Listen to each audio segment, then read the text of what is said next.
The picket line began on January 13th over wages and working conditions for the faculty members of UNB and UNBSJ.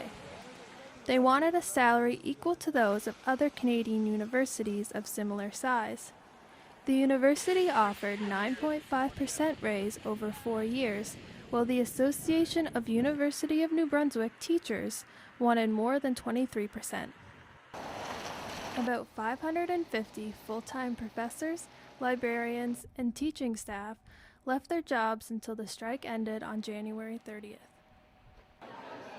Although students received a financial credit for the 3 weeks lost, a cancellation of their March break, also known as Reading Week, caused a backlash from the students.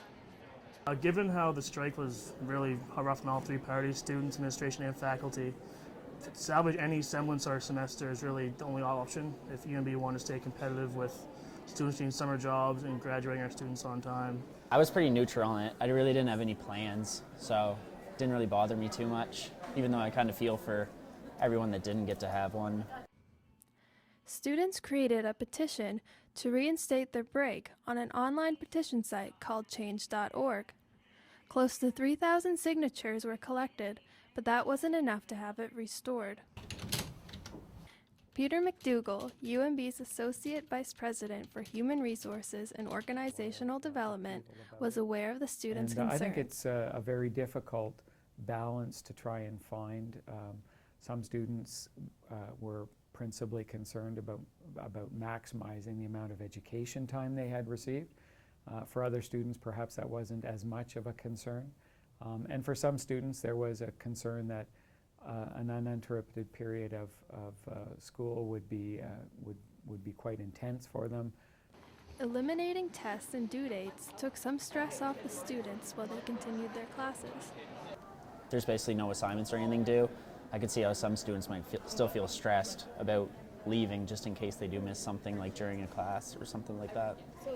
Many students watched their friends and families go on trips, and some even had to cancel their own plans. So although it is kind of upsetting people who already had plans, the faculties agreed to not have any assignments due that week or labs that week and only have lectures, so students wouldn't miss too much if they do already have plans scheduled.